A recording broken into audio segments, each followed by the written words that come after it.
ಎಲ್ರಿಗೂ ನಮಸ್ಕಾರ. ನಾನು ನಿಮ್ಮ RS ಗಣೇಶ್ ನಾರಾಯಣನ್. ಎಷ್ಟೋ ಸಿನಿಮಾ ಚಿತ್ರದ ಒಂದು ಹಾಡು ಧ್ವನಿಸುರುಳಿ ಬಿಡುಗಡೆಯಲ್ಲಿ ನಾವು ಭೇಟಿಯಾಗಿದ್ದೀವಿ. ಇದು ಒಂದು ಸ್ಪೆಷಲ್ ಆದ ದಿನ. ಯಾಕಂದ್ರೆ ಪ್ರೀತಿ ಅಶೋಕ್ ಅವರು ನನ್ನ ಬಾಲ್ಯ ಸ್ನೇಹಿತಿ, ನಾನು ಒಂದೇ ಸ್ಕೂಲಲ್ಲಿ ಓದಿದವರು. ನಾನು ಚಿತ್ರರಂಗಕ್ಕೆ ಬಂದ ಮೇಲೆ ಬಹಳಷ್ಟು ದಿನ ನಾನು ಪ್ರೀತಿಯವ್ರ ಕಾಂಟ್ಯಾಕ್ಟ್ ನಂಬರ್ಗೆ ನಾನು ಹುಡುಕ್ತಾ ಇದ್ದೆ. ಯಾಕಂದರೆ ಸ್ಕೂಲ್ ಟೈಮಲ್ಲಿ ಅವರು ತುಂಬ ಒಳ್ಳೆ, ಇಡೀ ಸ್ಕೂಲ್ಗೆ ಅವರು ಒಳ್ಳೆ ಗಾಯಕಿ. ಎಲ್ಲ ಯಾವುದೇ ಕಾಂಪಿಟೇಷನ್ಸಲ್ಲಿ ಹೋದರೂ ಅವರು ಪ್ರೈಸ್ ತಗೊಳ್ಳೋರು. ನನ್ನ ಸಿಸ್ಟರ್ ಜೊತೆಗೆ ನಮ್ಮ ಅಕ್ಕನೂ ಚೆನ್ನಾಗಿ ಆಡ್ತಾರೆ. ಸೊ ಅವರಿಬ್ಬರು ಒಂದು ಮ್ಯೂಸಿಕ್ ಟ್ರೂಪಲ್ಲಿ ಇದ್ದರು. ಎಂಟೈರ್ ಯಾವುದೇ ಸ್ಕೂಲ್ ಹೋದ್ರು, ಯಾವುದೇ ಕಾಲೇಜ್ಗೆ ಹೋದ್ರು ಕೂಡ ಆ ಒಂದು ಕಾಂಪಿಟೇಷನ್ಸಲ್ಲಿ she use to get lot of prizes. But ಆ ಟೈಮಲ್ಲಿ ಅವರು ಸಾಹಿತ್ಯ ಕವನನ ಬರೀತಾರೆ ಅಂತ ನಂಗೆ ಗೊತ್ತಿರಲಿಲ್ಲ. ಬಟ್ ಒಂದು ಒಳ್ಳೆ ಸಿಂಗರ್ ಅಂತ ಗೊತ್ತಿತ್ತು. ನಾನು ಚಿತ್ರರಂಗ ಬಂದ ಮೇಲೆ ಎಷ್ಟೋ ಸತಿ ಓಕೆ ನಮ್ಮ ಚಿತ್ರಕ್ಕೆ ಒಂದು ಟ್ರೈ ಮಾಡ್ಬೋದು ಅಂತ ಅಂದ್ಕೊಂಡಿದ್ದೆ. ಬಟ್ ಅವಾಗ ಆಗಲಿಲ್ಲ. 30 ವರ್ಷಗಳ ನಂತರ ಒಂದು ಸ್ಕೂಲ್ ರಿಯೂನಿಯನ್ ಆಯಿತು. ನಮ್ಮ ಫ್ರೆಂಡ್ಸ್ ಎಲ್ಲ ಸೇರಿದ್ವಿ, ಒಂದು 30-40 ಜನ ಸೇರಿದ್ವಿ. ಆವಾಗ ಮತ್ತೆ ಭೇಟಿಯಾಗಿ ಮತ್ತೆ ಪರಿಚಯ ಆಗಿ ಅಲ್ಲಿಂದ ಮತ್ತೆ ನಮ್ಮ ಒಂದು ಸಂಗೀತ ಪಯಣ ಶುರುವಾಯಿತು. ಒಂದು ದೇವರ ನಾಮ ಭಾವಗೀತೆ, ಡಿವೋಷನಲ್ ಸಾಂಗಿಂದ ಶುರು ಮಾಡಿ ಮತ್ತೆ ಭಾವಗೀತೆ ಮಾಡಿ ಇವಾಗ ಒಂದು ಆಲ್ಬಮ್ ಸಾಂಗ್ ಬಂದಿದ್ದೀವಿ ವಿಡಿಯೋ ಮಾಡಲಿಕ್ಕೆ ಅಂತ. ಸಾಂಗ್ ಕೇಳಿರ್ಬೇಕಾದ್ರೆ ಗೊತ್ತಿರುತ್ತೆ ನಿಮಗೆ ಎಷ್ಟು ಚೆನ್ನಾಗಿ ಅದು ಸಾಹಿತ್ಯ ಬರ್ತಿದ್ದಾರೆ ಅಂತ. ಅದಕ್ಕೆ ಸ್ಪೆಷಲ್ ಆಗಿ ರಿಕ್ವೆಸ್ಟ್ ಮಾಡಿಕೊಂಡು ಸಾಯಿ ಪ್ರಕಾಶ್ ಸರ್ ಮತ್ತು ವಿ ಮನೋಹರ್ ಸರ್ನ ಬಂದು ಅದನ್ನು ಬ್ಲೆಸ್ ಮಾಡಬೇಕು ಅಂತ ನನ್ನ ಕರೆದೆ. ಅವರಿಬ್ಬರು ಬಂದಿದ್ದಾರೆ. ತುಂಬ thanks V Manohar sir, Sai Prakash sir. ಈ ಹಾಡಿಗೆ ಶ್ರೀ ಅವರು ಒಂದು ದಿವಸ ಬಂದು ಶೂಟ್ ಮಾಡಿಕೊಟ್ರು. ಅವ್ರಿಗೂ ಒಂದು ತುಂಬ ಥ್ಯಾಂಕ್ಸ್ ಹೇಳ್ತೀನಿ ಬಂದಿದ್ದಕ್ಕೆ. ಶರತ್ ನನ್ನ ಕ್ಲೋಸ್ ಫ್ರೆಂಡ್, ಹೀರೋ, ಇವಾಗ ಬೊಂಬಾಟ್ ಮಹೋದ ಶಬಾಷ್ ಅಂತ ಒಂದು ಚಿತ್ರಕ್ಕೆ ಹೀರೋ ಮಾಡ್ತಿದ್ದಾನೆ. ಮತ್ತೆ ಪ್ರೀತಿಯವ್ರ ಬಗ್ಗೆ ಹೇಳ್ಬೇಕಂದ್ರೆ ತುಂಬಾ ಮಧುರವಾದ ಒಂದು ಕಂಠ. ನೀವು ಇವಾಗಲೇ ಕೇಳಿದ್ರೆ ಗೊತ್ತಿರ್ಬೋದು ಎಷ್ಟು ಒಂದು ಹೈ ಪಿಚ್ ಆಗಿರ್ಬೋದು, ಒಂದು ಮೆಲೋಡಿ ಆಗಿರ್ಬೋದು, ತುಂಬಾ ಚೆನ್ನಾಗಿದೆ. ಒಂದು ಒಳ್ಳೆ ಅವಕಾಶಗಳು ಸಿಗ್ಲಿ, ಒಂದು ಒಳ್ಳೆ ಚಿತ್ರ ಸಿಕ್ಕಿ ಒಂದು ಒಳ್ಳೆ ಮಟ್ಟಕ್ಕೆ ಬರಲಿ ಅಂತ ನಾನು ದೇವ್ರನ್ನ ಪ್ರಾರ್ಥನೆ ಮಾಡ್ಕೊತೀನಿ.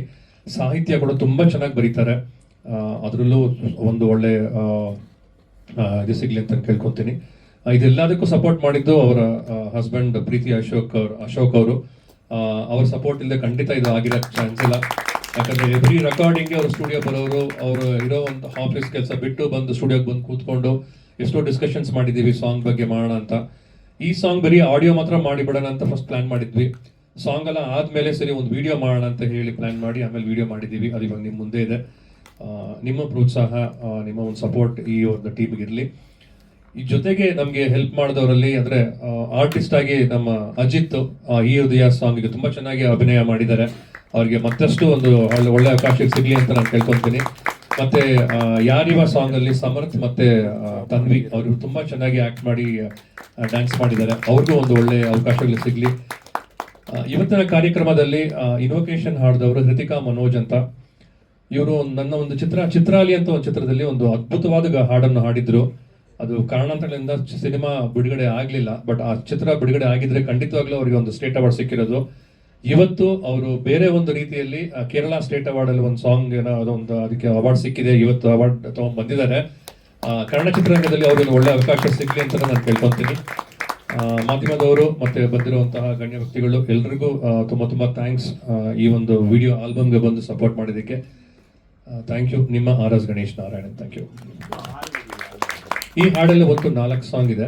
ಅದರಲ್ಲಿ 3 ಬಂದು ರಿಲೇಟೆಡ್ ಟು ಲವ್ ಅಂಡ್ ಇದು. ಅದರಲ್ಲಿ ಒಂದು ಬಂದು ದೇವರ ನಾಮ, ಅದು ಮಹಾದೇವ ಅಂತ ಒಂದು ಸಾಂಗ್ ಮಾಡಿದ್ದೀವಿ. 2 ಕಡೆ ಒಂದು ರಂಗೋಲಿ ಗಾರ್ಡನ್ಸ್ ಅಲ್ಲಿ ಶೂಟ್ ಮಾಡಿದ್ವಿ, ಇನ್ನೊಂದು ಎಲಿಮೆಂಟ್ಸ್ ಮಾಲ್ ಶೂಟ್ ಮಾಡಿದ್ವಿ. ಯಾವುದೇ ಸಾಂಗಿಗೆ ಒಂದು ವಿಡಿಯೋ ಒಂದು ಅದ್ರದ್ದು ಒಂದು ಇದಿದ್ರೆ ಸಾಂಗ್ ಇನ್ನ ಒಂದು ಚೆನ್ನಾಗಿ ಅವ್ರ ಮನಸ್ಸಿಗೆ ತಟ್ಟತ್ತೆ ಅಂತ ಒಂದು ಐಡಿಯಾ ಮಾಡಿದ್ವಿ. ತುಂಬ ಚೆನ್ನಾಗಿ ಇಷ್ಟ ಆಗಿದೆ. Particularly Mahadeva song already release ಆಗಿದೆ ಶಿವರಾತ್ರಿಗೆ. ತುಂಬ ಜನ ಅದ್ಭುತವಾದ ಒಂದು ರಿವ್ಯೂಸ್ ಕೊಡ್ತಾ ಇದ್ದಾರೆ. ರಿಲೀಸ್ ಆಗ್ಬೇಕಿನ್ನ, ಅಫಿಷಿಯಲ್ ಲಾಂಚ್ ಆಗಿಲ್ಲ ಇನ್ನು. ಹೌದಾ?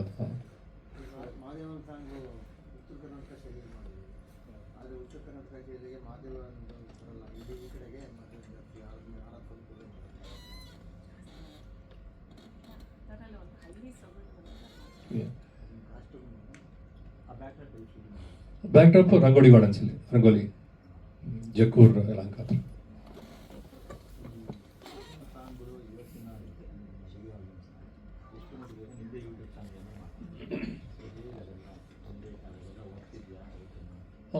ಮಾಡ್ತಾ ಇದೀವಿ, ವರ್ಕೌಟ್ ಮಾಡ್ತಾ ಇದೀವಿ. ಎಷ್ಟು ಮಟ್ಟಿಗೆ ಹೇಳಕ್ಕೆ, ಯಾವುದೇ ಸಾಂಗ್ ನಾವು ರಿಲೀಸ್ ಮಾಡಿದಾಗ ಎಷ್ಟು ಮಟ್ಟಿಗೆ ರೀಚ್ ಆಗುತ್ತೆ ಅಂತ ನಮ್ಮ ಕೈಲಿಲ್ಲ.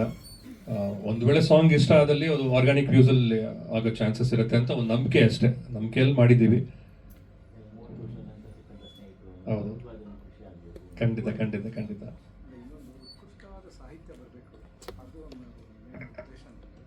ಉದ್ದೇಶ ಆಗಿರೋದು ಒಳ್ಳೆ ಸಾಹಿತ್ಯ ಬರಬೇಕು ಅಂತ, ಕನ್ನಡ ಸಾಹಿತ್ಯ.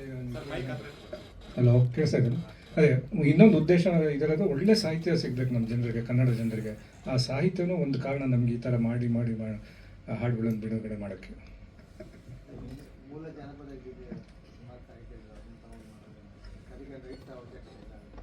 ಹೌದು.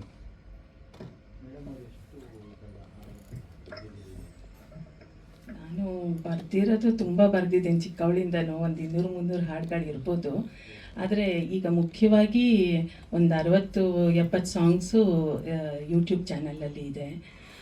ಅದನ್ನು ಈ ಯೂಟ್ಯೂಬ್ ಚಾನಲ್ದು ವಿಶೇಷತೆ ಏನಂತಂದರೆ, ಒಂದು ಸಾಹಿತ್ಯ ಮತ್ತು ಗಾಯನ ಎರಡೂ ನಾನೇ ಮಾಡಿರೋದು.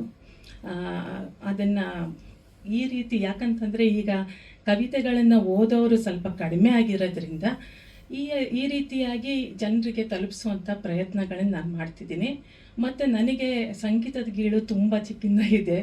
ಆ್ಯಂಡ್ ಇನ್ಫ್ಯಾಕ್ಟ್ ನಾನು ಮುಂಚೆ ಎಲ್ಲ ಗೊತ್ತಿರಲಿಲ್ಲ, ಒಂದು ಭಾವಗೀತೆ ಅಥವಾ ಇದನ್ನು ಬೇರೆಯವ್ರು ಬರೀತಾರೆ ಆಮೇಲೆ ಹಾಡ್ತಾರೆ ಅಂತ. ಚಿಕ್ಕವಳು ಇರ್ಬೇಕಾದ್ರೆ ಎಷ್ಟು ಮುಗ್ಧತೆ ಅಂದರೆ, ನಾನು ಅಂದ್ಕೊಂಡೆ ಅವರೇ ಬರೆದು ಅವರೇ ಹಾಡ್ತಾರೆ ಅಂತ.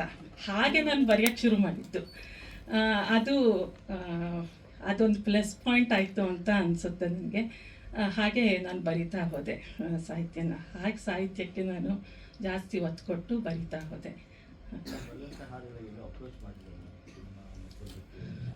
ಮಾಡಬೇಕು. ಒಂದು ಸಿನಿಮಾ ಇವರದ್ದೇ ಪರಿಸ್ಥಿತಿ ಸಿನಿಮಾದಲ್ಲಿ ಹಾಡಿದ್ದೇನೆ, ಬರೆದಿದ್ದೇನೆ ಸಾಹಿತ್ಯ ಇದನ್ನು. ಇನ್ನೂ ಅಪ್ರೋಚಸ್ ಮಾಡಬೇಕು. ಯಾಕಂತಂದರೆ ಈಗಷ್ಟೇ ಒಂದು 20 ವರ್ಷದ ಮೇಲೆ ಮತ್ತೆ ನಾನು ಈಗ ಈ ಒಂದು ಪಾದಾರ್ಪಣೆ ಮಾಡ್ತಾ ಇರೋದು ಅಂತ ಅಷ್ಟೇ. ಹಾಂ, ಹೌದು ಸರ್, ನೀವು ಹೇಳ್ತಾ ಇರೋದು ನಿಜ. ತುಂಬ ಸಾಂಗ್ಸ್ ಇದೆ. ಇದೆಲ್ಲ ಒಂದು ಟ್ಯೂನಿಗೆ ನಾನು ಬರೆದಿರುವಂಥ ಹಾಡುಗಳು. ಇವಾಗ ಮುಂಚೆ ಹಾಗೆ ಸುಮ್ಮನೆ ನನ್ನ ಒಂದು ಟ್ಯೂನು ಅಥವಾ ನಾನು ಒಂದು ಸಣ್ಣದಾಗಿ ಟ್ಯೂನ್ ಮಾಡ್ಕೊಂಡು ಹಾಡ್ತಾ ಇದ್ದೆ.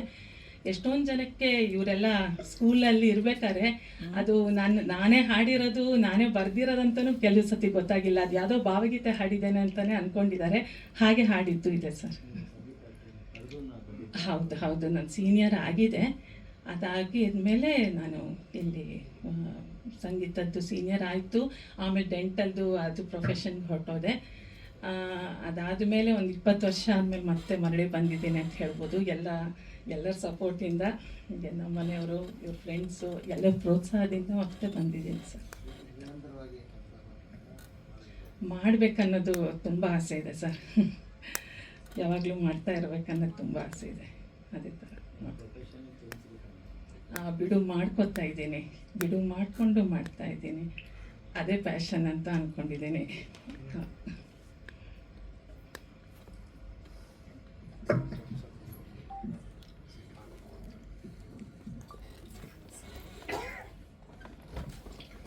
ನಾಲ್ಕು ಹಾಡುಗಳ ಬಿಟ್ಸ್ ನಾವು ನೋಡಿದ್ದೀವಿ. ನಮಸ್ಕಾರ ಎಲ್ಲರಿಗೂ. ಹಾಗೆ ಗಣೇಶ್ ನಾರಾಯಣ್ ಅವರು ರಾಗ ಸಂಯೋಜನೆ ಚೆನ್ನಾಗಿ ಮಾಡಿದ್ದೀರಿ. ಆಮೇಲೆ ನೀವು ಚೆನ್ನಾಗಿ ಹಾಡ್ತೀರಿ. ಪ್ರೀತಿ ಮೇಡಮ್, ನೀವು ಚೆನ್ನಾಗಿ ಹಾಡಿದಿರಿ. ಹೃದಯ ಗೀತೆ ಅಶೋಕ್ ಸರ್, ನಿಮ್ಮ ಸಪೋರ್ಟಿಂದ ಮಾತ್ರ ಸಾಧ್ಯ ಈ ಥರ. ಆಮೇಲೆ ಇಲ್ಲಿ ನಮ್ಮ ಚಿತ್ರರಂಗದ ಖ್ಯಾತ ನಿರ್ದೇಶಕರು ಸಾಯಿ ಪ್ರಕಾಶ್ ಸರ್ ಅವರು ಬಂದಿದ್ದಾರೆ, ಶ್ರೀ ಅವರಿದ್ದಾರೆ, ಶರತ್, ಅಜಿತ್ ಅಲ್ಲಿ ಕೂತಿದ್ದಾನೆ. ಸೊ ಎಲ್ಲ ಈ ಆಲ್ಬಮ್ ನೋಡಿದಾಗ ಎಲ್ಲರೂ ಸೇರಿ ತಮ್ಮ ಕೆಲಸನ ಶ್ರದ್ಧೆಯಿಂದ ಮಾಡಿದ್ದಾರೆ ಅಂತ ನಮ್ಗೆ ಅನಿಸುತ್ತೆ. ಹಾಗಾಗಿ ನಿಮಗೆಲ್ಲರಿಗೂ ಶುಭವಾಗಲಿ. ಇದು ತುಂಬ ಜನಪ್ರಿಯ ಆಗಲಿ. ಆದಷ್ಟು ಸಬ್ಸ್ಕ್ರೈಬ್ ಮಾಡಿ, ಲೈಕ್ ಒತ್ತಿ, ಎಲ್ಲರಿಗೂ ಫಾರ್ವರ್ಡ್ ಮಾಡಲಿ ಎಲ್ಲರೂ ಅಂತ ನಾನು ಹೇಳ್ತೀನಿ. ಯಾಕಂದರೆ ಇವತ್ತು ಯೂಟ್ಯೂಬ್ ನೋಡಿದ್ರೆ ರಾಶಿ ಹಾಡುಗಳು ಇರ್ತವೆ. ಅದರ ಮಧ್ಯೆ ಗೆಲ್ಲೋದಂದರೆ ಸ್ವಲ್ಪ ಕಷ್ಟವೇ, ಸ್ವಲ್ಪ ಜಾಸ್ತಿ ಚುಚ್ಚಿ ಕೇಳಿಸ್ಬೇಕಾಗತ್ತೆ. ಬಟ್ ಆದರೆ ಇದು ತುಂಬ ಚೆನ್ನಾಗಿರೋದ್ರಿಂದ ಒಂದು ಸಲ ಕೇಳಿದ ತಕ್ಷಣ ಅಟ್ರಾಕ್ಟ್ ಆಗುತ್ತೆ. ಅಂಥ ಹಾಡುಗಳನ್ನ ಮಾಡಿದ್ರೆ ನಿಮಗೆ ಶುಭವಾಗಲಿ. ಹಾಗೆ ಸರ್ ಒಂದೆರಡು ಮಾತು. ಓಂ ಶ್ರೀ ಸಾಯಿರಾಮ್. ನಾವೆಲ್ಲ ಒಂದು ಕುಟುಂಬದವರು. ಮಾಧ್ಯಮ ಆಗ್ಬೋದು, 24 ಕ್ರಾಫ್ಟ್ಸ್ ಆಗ್ಬೋದು, ಎಲ್ಲ ನನ್ನ ಕುಟುಂಬ ಸದಸ್ಯರೆಲ್ಲರಿಗೂ ನನ್ನ ನಮಸ್ಕಾರ. ಗಣೇಶ್ ನಾರಾಯಣ್ ಬಗ್ಗೆ ಹೇಳಬೇಕಂದ್ರೆ ಒಂದು ಪುಸ್ತಕನೇ ಬರೀಬಹುದು. Is very talented, very talented, very talented. ನಿರ್ಮಾಪಕರನ್ನ ಅರ್ಥ ಮಾಡಿಕೊಂಡಂಥ ಒಬ್ಬ ಸಂಗೀತ ನಿರ್ದೇಶಕರಲ್ಲಿ ಗಣೇಶ್ ನಾರಾಯಣ್ ಒಬ್ಬರು.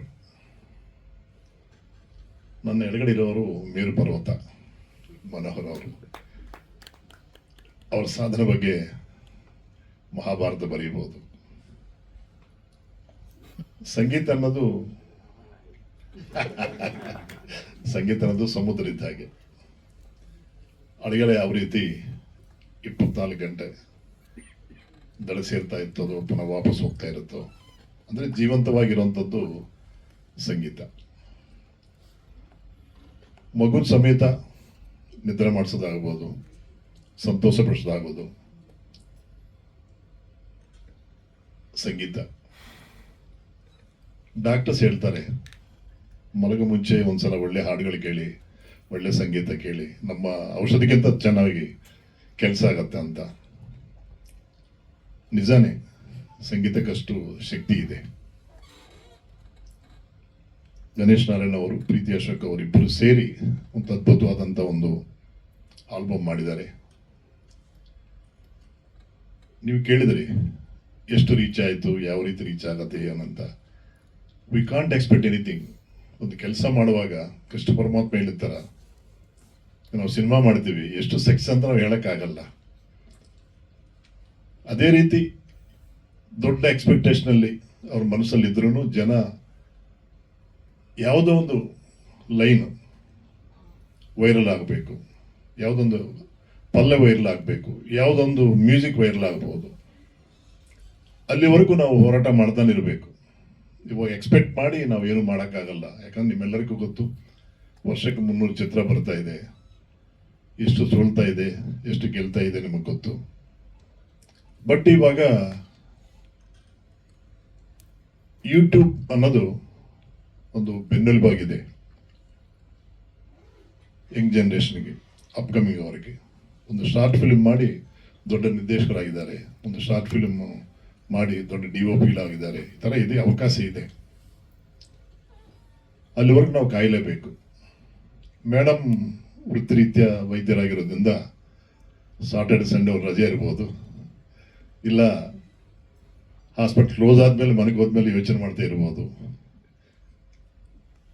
ವೈದ್ಯರಾಗಿ ಬರಗಾರರಾಗೋದು, ಹಾಡುಗರಾಗೋದು ಒಂದು ರೀತಿ ಒಂದು ಟ್ಯಾಲೆಂಟ್ ಇರುವಂಥ ವ್ಯಕ್ತಿ ಅಂತ ನಾನು ನನ್ನ ಮನಸ್ಸಿಗೆ ಅನ್ನಿಸ್ತು. ಹಿಂದೆ ಅವ್ರ ಹಾಡುಗಳನ್ನ ನಾನು ಕೇಳಿದ್ದೀನಿ. ಇವರಿಬ್ಬರ ಕಾಂಬಿನೇಷನಲ್ಲಿ ತುಂಬ ಚೆನ್ನಾಗಿರುತ್ತೆ. ಈಸಿಯಾಗಿ ಮನಸ್ಸೊಳಗೆ ಹೋಗುವಂಥ ಪದಗಳನ್ನು ಉಪಯೋಗಿಸಿ ಅವರು ಬರೆಯುವಂಥ ಹಾಡುಗಾರರವರು. ಅದೇ ರೀತಿ ಕಿವಿಗೆ ಸೊಂಪಾಗಿ ಹಾಡುವಂಥ ಕಂಠ ಅವರದು. ಇನ್ನು ಬ್ಯಾಕ್ಗ್ರೌಂಡ್ ನಮ್ಮ ಗಣೇಶ್ ನಾರಾಯಣ್ ಇದ್ದೇ ಇದ್ದಾರೆ. ಅದನ್ನು ಹೈಲೈಟ್ ಮಾಡಿ ಇದು ಮಾಡೋಕ್ಕೆ ಇಬ್ಬರ ಪ್ರಯತ್ನ ಸಕ್ಸಸ್ ಆಗಲಿ ಅಂತ ನಾನು ಬಾಬಾನ ಪ್ರಾರ್ಥನೆ ಮಾಡ್ತೀನಿ. ನಮಗೇನೇ ಆಸೆ ಇದ್ರೂ ನಮ್ಗೆ ನಿರ್ಮಾಪಕರು ಬೇಕು. ಎಷ್ಟೇ ಟ್ಯಾಲೆಂಟ್ ಇದ್ರೂ ಅವರ ಯಜಮಾನ ನಿರ್ಮಾಪಕರಾಗಿರೋದು ಒಂದು ಅದೃಷ್ಟ. ವಿಕೆ ಅವರು ಸಾಮಾನ್ಯವಾಗಿ ಹೇಳ್ತೀವಿ, ಒಬ್ಬ ಗಂಡಸು ಸಕ್ಸಸ್ ಆಗೋದಕ್ಕೆ ಹಿಂದೆ ಒಬ್ಬ ಹೆಂಡತಿ ಇರ್ತಾರೆ, ಸ್ತ್ರೀ ಇರ್ತಾರೆ ಅಂತ ಹೇಳ್ತಾರೆ.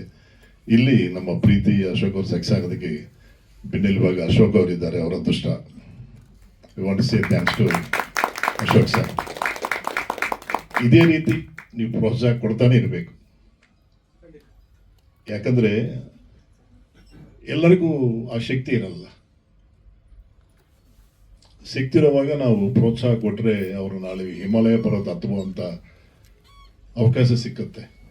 ಸಮಾಜದಲ್ಲಿ ಅವಕಾಶ ಇಲ್ಲದೆ ತುಂಬ ಕಷ್ಟಪಡ್ತಾ ಇದ್ದಾರೆ ಎಷ್ಟೋ ಜನ. ನೀವು ಅವರು ಸಿಕ್ಕಿದ್ದು ಅವರ ಅದೃಷ್ಟ, ಅಂತ ಹಿಂದೆ ಸಿಕ್ಕಿದ್ದು ನಿಮ್ಮ ಅದೃಷ್ಟ. ಈಗೆಲ್ಲ ಅರ್ಥಪೂರ್ಣ ಮತ್ತು ಸುಮಧುರವಾದ ಪದಗಳು ಬಿಚ್ಚುವುದೇ ಹೊರಟೋಗಿದೆ. ಸಾಹಿತ್ಯಗಳಲ್ಲೇನೆ ಸ್ವಲ್ಪ ಕಮ್ಮಿ ಆಗೋದು. ಆ ಥರ ಹಾಡುಗಳು ಬಂದಾಗ ಒಂದಷ್ಟು ವ್ಯಾಲ್ಯೂ ಜಾಸ್ತಿ ಬರುತ್ತೆ. ಮಿತ್ರರೇ, ಹೇಳ್ಕೋಬಾರ್ದು ನಾವು. ನಿಮ್ಮ ಸದ್ಯಕ್ಕೆ ತುಂಬ ಬಂದಿದೆ ಮತ್ತು ಮನೋಹರ್ ಸ್ವಲ್ಪ ಅದಕ್ಕೆ ಅದೇ ಹೇಳೋದು, ಹೇಳ್ಕೊಂಡೇ ಚೆನ್ನಾಗಿರಲ್ಲ ಅಂತ. ಯಾಕಂದ್ರೆ ನನ್ನ ಕುಟುಂಬದವ್ರನ್ನ ಅವಮಾನ ಮಾಡೋ ಥರ ಆಗತ್ತೆ. 300 ಚಿತ್ರದಲ್ಲಿ 3 ಚಿತ್ರ 6 ಆಗಿದ್ರೆ ತುಂಬ ಖುಷಿ ಆಗತ್ತೆ ನಮಗೆ. ನಮ್ಮ ಕಾಲದಲ್ಲಿ 150 ಚಿತ್ರ ರಿಲೀಸ್ ಆಗುವಾಗ ಒಂದೆರಡು ಏನೋ ಕಷ್ಟದಲ್ಲಿ ಜನ ಇಷ್ಟಪಡದಿರ್ಬೋದು. ಟೈಗರ್ ಪ್ರಭಾವ್ರಿಗೆ ಒಂದು ಮಾರ್ಕೆಟ್ ಇದೆ, ಕಾಶಿನಾಥ್ಗೆ ಒಂದು ಮಾರ್ಕೆಟ್ ಇದೆ, ಶಿವರಾಜ್ಕುಮಾರ್ಗೆ ಮಾರ್ಕೆಟ್ ಇದೆ, ವಿಷ್ಣುವರ್ಧನ್ಗೆ ಮಾರ್ಕೆಟ್ ಇದೆ, ಶಂಕರ್ನಾಗ್, ಅನಂತನಾಗ್, ಈ ಥರ ಲೆಕ್ಕ ಹಾಕೊಂಡು ರವಿಚಂದ್ರನ್, ರಾಜ್ಕುಮಾರ್ ಅವರು, ಈ ಥರ ಜಗ್ಗೇಶ್ ಅವರು, ಮಾಲಶ್ರೀ, ಶ್ರುತಿ, ಒಬ್ಬೊಬ್ರಿಗೊಂದು ಮಾರ್ಕೆಟ್ ಇದೆ ಆ ಕಾಲದಲ್ಲಿ. ಅವ್ರು ನೋಡಿ ಜನಗಳು ಬರೋರು. ಶುಕ್ರವಾರ ಅಂದರೆ ನಮ್ಗೆ ಹಬ್ಬ, ಸಂಕ್ರಾಂತಿ ಹಬ್ಬ ವರ್ಷಕ್ಕೊಂದ್ಸಲ ಬರುತ್ತೆ. ಪ್ರತಿ ಶುಕ್ರವಾರ ಕರ್ನಾಟಕದಲ್ಲಿ ಕನ್ನಡ ಅಭಿಮಾನಿಗಳಿಗೆ ಒಂದು ಒಳ್ಳೆ ಚಿತ್ರ ಬರೋದು, ಶರ್ಟ್ ಹರ್ಕೊಳ್ಳೋರು, ಬ್ಲ್ಯಾಕ್ನಲ್ಲಿ ಟಿಕೆಟ್ ಮಾರಿ ಮನೆಗಳು ಕಟ್ಟಿದಂಥ ಚರಿತ್ರೆ ನಮ್ಮ ಕರ್ನಾಟಕದಲ್ಲಿದೆ. ರಾಜ್ಕುಮಾರ್ ಸಿನಿಮಾಗಳು ಬರುವಾಗ ಅವರೆಲ್ಲ ಹೇಳ್ತಾರೆ, ಸರ್ ನಾವು ಬ್ಲ್ಯಾಕ್ ಟಿಕ್ ಮಾರಿ ನಾವು ಮನೆ ಕಟ್ಕೊಂಡಿದ್ದೀವಿ ಅನ್ನೋರು.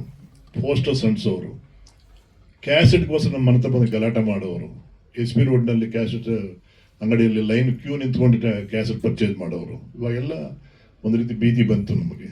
ಏನು ಮಾಡೋಕ್ಕಾಗಲ್ಲ, ಕಾಲಕ್ಕೆ ತಕ್ಕಂತೆ ಕುಣಿಬೇಕಂತ ಹೇಳ್ತಾರಲ್ವ, ಅದೇ ರೀತಿ ಕಾಲ ಚೇಂಜ್ ಆಯ್ತು. ಇವಾಗ ಟೋಟಲ್ ನೀವೇ ಹೇಳಿದ್ರಿ, ಪೈರಸಿ ಬರ್ತಾ ಇದೆ, ರಿಲೀಸ್ ಆದ ಸೇಮ್ ಡೇನೆ ನಾವು ಮೊಬೈಲ್ನಲ್ಲಿ ಸಿನಿಮಾ ನೋಡ್ತಾ ಇದೀವಿ ಅಂತ. ಸರ್ಕಾರ ಅವ್ರವ್ರ ಕೆಲಸ ಅವ್ರು ಮಾಡ್ಕೊತಾ ಇದ್ದಾರೆ, ನಮ್ಮ ಕೆಲಸಕ್ಕೆ ಯಾರು ಕೈ ಜೋಡಿಸ್ತಾ ಇಲ್ಲ ಅಂತ ಹೇಳಕ್ಕೆ ನಾನು ಇಷ್ಟಪಡ್ತೀನಿ. ನಮ್ಮಲ್ಲಿ ಯೂನಿಟಿ ಇಲ್ಲ ಅಂತ ಹೇಳ್ಕೊಂಡು ನಾನು ಇಷ್ಟಪಡ್ತೀನಿ. 24 ಕ್ರಾಫ್ಟ್ಸ್ ನಾವು ಕಷ್ಟಪಡ್ತಾ ಇದ್ದೀವಿ. ನಾವು ಮೀಡಿಯಾ ಸೇರಿದ್ರೆ 25 ಅನ್ಕೊಳ್ಳಿ. ಎಲ್ಲರೂ ಒಗ್ಗಟ್ಟಾಗಿದ್ದರೆ ಹಳೆ ಕಾಲ ನೋಡ್ಬೋದು, ಆ ಸ್ವರ್ಣ ವೈಭವನ ನಾವು ನೋಡ್ಬೋದು ಅಂತ ನನಗೆ ಆಸೆ ಇದೆ ನನಗೆ. ಯಾಕಂದರೆ ಯಾವುದು ಅಸಾಧ್ಯ ಅಲ್ಲ ಈ ಪ್ರಪಂಚದಲ್ಲಿ, ಎಲ್ಲ ನಮ್ಮ ಕೈನಲ್ಲಿದೆ. ಒಗ್ಗಟ್ಟಿಲ್ಲ.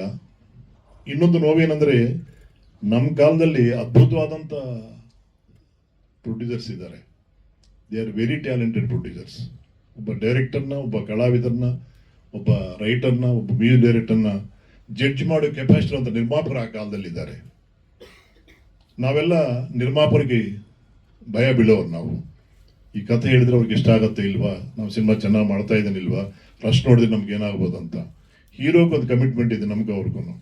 ಎಕ್ಸಿಬಿಟ್ಗೆ ನಮಗೆ ಕಮಿಟ್ಮೆಂಟ್ ಇದೆ, ಡಿಸ್ಟ್ರಿಬ್ಯೂಟರ್ ನಮ್ಗೆ ಕಮಿಟ್ಮೆಂಟ್ ಇದೆ, ಫೈನಾನ್ಸ್ಗೆ ನಮ್ಗೆ ಕಮಿಟ್ಮೆಂಟ್ ಇದೆ. ಅವರೆಲ್ಲ ಕಾಣೆ ಆಗಿದ್ದಾರೆ. ಇವಾಗ ಬರೀ ನಿರ್ಮಾಪಕರೇ ಸಿನಿಮಾ ಮಾಡಬೇಕು, ಅವರೇ ಡಿಸ್ಟ್ರಿಬ್ಯೂಷನ್ ಮಾಡ್ಕೋಬೇಕು, ಅವರೇ ಪೋಸ್ಟರ್ಸ್ ದುಡ್ಡು ಕಟ್ಟಬೇಕು, ಅವರೇ ವಿನೇಲ್ ಹಾಕ್ಸ್ಕೋಬೇಕು, ಅವರೇ ಎವ್ರಿಥಿಂಗ್ ಮಾಡಬೇಕು. ಅದರಿಂದ ನಾವು ಸೋಲ್ತಾ ಇದ್ದೀವಿ ನಾವು. ಯಾಕಂದರೆ ನಿರ್ಮಾಪಕರಿಗೆ ಸಿನಿಮಾ ಮಾಡೋಷ್ಟು ಕೆಪಾಸಿಟಿ ಇರುತ್ತೆ ಅಷ್ಟೇ, ಅದನ್ನು ಬಿಸ್ನೆಸ್ ಮಾಡೋ ಕೆಪಾಸಿಟಿ ಇರಲ್ಲ. ಅಂಥವರೆಲ್ಲ ಮಾಯ ಆಗಿರೋದ್ರಿಂದ ತುಂಬ ಕಷ್ಟಪಡ್ತಾ ಇದ್ದೀವಿ. ಬಟ್ ಏನೇ ಇದ್ದರೂ ಇವಾಗ ಡಿಜಿಟಲ್ ಮೀಡಿಯಾನಲ್ಲಿ ಸಾಧನೆ ಮಾಡಬೇಕು. ಈ ಥರ ವಿಡಿಯೋ ಎಲ್ಲ ಮಾಡುವಾಗ ಆ ಕೆಪಾಸಿಟಿ, ಆ ಸೌಂಡಿಂಗು ಈ ಹಾಡಿನಲ್ಲಿದೆ. ಲಿರಿಕ್ಸು ತುಂಬ ಚೆನ್ನಾಗಿದೆ. ತಪ್ಪದೆ ಪ್ರೀತಿ ಅಶೋಕ್ ಅವರು, ನಮ್ಮ ಗಣೇಶ್ ನಾರಾಯಣ ಮಾಡಿದಂಥ ಈ ಪ್ರಯತ್ನ ಸಕ್ಸಸ್ ಆಗಲಿ ಅಂತ ನಾನು ಆಸೆ ಪಡ್ತೀನಿ. ನಾನು ಪೂಜಿಸಿ ಆರಾಧಿಸೋ ಭಗವಾನ್ ಶ್ರೀ ಸಾಯಿಬಾಬಾ ಅವರನ್ನು ಪ್ರಾರ್ಥನೆ ಮಾಡ್ತಾ ಇದ್ದೀನಿ. ನಿಮ್ಮೆಲ್ಲರಿಗೂ ಸುಖ, ಸಂತೋಷ, ಆಯುಷ ಎಲ್ಲ ಕೊಡಲಿ ಅಂತ ಸಾಯಿರಾಮ್. Thank you sir. ಹಾಗೆ ಶ್ರೀ ಸರ್ ಒಂದೆರಡು ಮಾತುಗಳನ್ನ ಆಡಬೇಕು ಅಂತ ಕೇಳ್ಕೊತಾ ಇದ್ದೀನಿ. ಎಲ್ಲರಿಗೂ ನಮಸ್ಕಾರ. ವೇದಿಕೆ ಮೇಲೆ ದಿಗ್ಗಜರು ಇಲ್ಲಿ ಕೂತಿರುವಾಗ ನಾನು ಮಾತಾಡೋದು ತುಂಬ ತಪ್ಪಾಗುತ್ತೆ. ಬಟ್ ಪ್ರೀತಿ ಅಶೋಕ್ ಅವರು ಹೇಳಿದ್ರು 20 ವರ್ಷ ಆದಮೇಲೆ ಮರಳಿ ಬಂದಿದ್ದೀನಿ ಅಂತ. ಬಟ್ ನನ್ನ ಪ್ರಕಾರ ಕಲೆಗೆ ಒಂದು ಟೈಮ್ ಫ್ರೇಮ್ ಅನ್ನೋದು ಇಲ್ಲವೇ ಇಲ್ಲ. ಯಾವ ಟೈಮಲ್ಲಿ ಬೇಕಾದ್ರೂ ಎಂಟ್ರಿ ಆಗ್ಬೋದು, ಯಾವ ಟೈಮಲ್ಲಿ ಬೇಕಾದ್ರೂ ಸಕ್ಸಸ್ ಸಿಗೋ ಇದೊಂದೇ ಜಾಗ ಕಲೆ. ಬೇರೆ ಎಲ್ಲ ಪ್ರೊಫೆಷನಲ್ ಒಂದು ಎಂಟ್ರಿ ಏಜ್ ಬಾರ್ ಇರುತ್ತೆ, ಒಂದು ಟೈಮ್ ಫ್ರೇಮ್ ಇರುತ್ತೆ. But when it comes to art there is no time frame.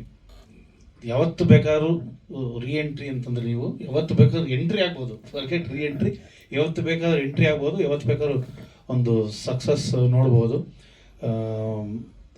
ಈಗ 4 ಸಾಂಗ್ ಮಾಡಿದಿರಲ್ಲ, ಇನ್ನೊಂದು 200 ಸಾಂಗ್ ಮಾಡಿ ಕಂಟಿನ್ಯೂಸ್ ಮಾಡ್ತಾ ಇರಿ. ಅಶೋಕ್ ಅವರು ಇದ್ದಾರೆ. ಅವ್ರ ಚಾನಲ್ ಅಷ್ಟು ಬ್ಯುಸಿ ಆಗಿರುತ್ತೆ ಇನ್ನು. ಸೊ ಬೊಂಬಾರ್ಡ್ಮೆಂಟ್ ಇರಲಿ ಚಾನಲ್ನಲ್ಲಿ. And Ganesh Narayan, mean we work together before. ನಿಮ್ಮ ಮ್ಯೂಸಿಕ್ ಬಗ್ಗೆ ಹೇಳೋ ಅವಶ್ಯಕತೆನೇ ಇಲ್ಲ. Keep doing more and more. And ಈ team combination let it be a great success. Thank you. ಇಲ್ಲ, ನಾನು ಒಂದು ದಿನ ಮಾತ್ರ ಶೂಟ್ ಮಾಡಿದೆ. ಫುಲ್ 4 ಸಾಂಗ್ ಮಾಡಲಿಲ್ಲ ನಾನು. 2 ಸಾಂಗ್ ಮಾಡಿದೆ. ಇಲ್ಲ, ಎಡಿಟಿಂಗ್ ನಾನು ಮಾಡಿಲ್ಲ. ಇಲ್ಲ, ನೆಕ್ಸ್ಟ್ ಮಾಡೋಣ. ಯಾಕೆಂದರೆ ಅವರು ನನ್ನ ಕೆಲಸ ಕೊಡಲಿಲ್ಲ ಅವರು. ಸೊ ಈ ವೇದಿಕೆಯಲ್ಲಿ ಹೇಳ್ತೀನಿ, ನೆಕ್ಸ್ಟ್ ಟೈಮ್ ನನಗೆ ಕೆಲಸ ಕೊಡಲಿ ಅಂತ.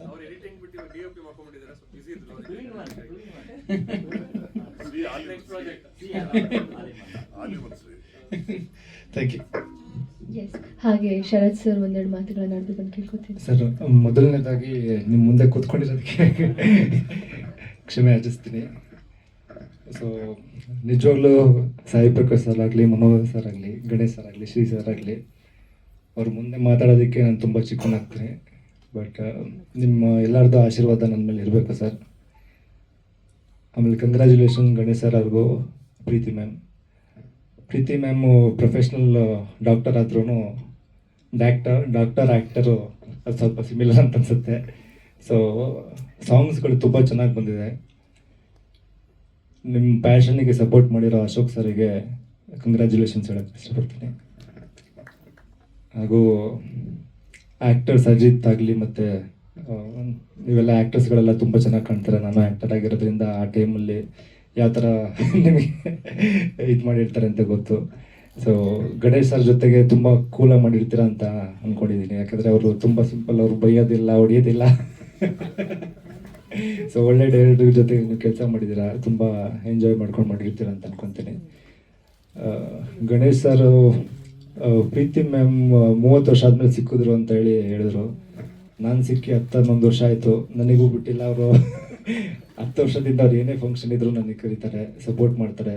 ಯಾವಾಗಲೂ ನನಗೆ ಅವರು ಬಿಗ್ ಬ್ರದರ್ ಆಗಿ ನನಗೆ ಸಪೋರ್ಟ್ ಮಾಡ್ತಾನೆ ಇರ್ತಾರೆ.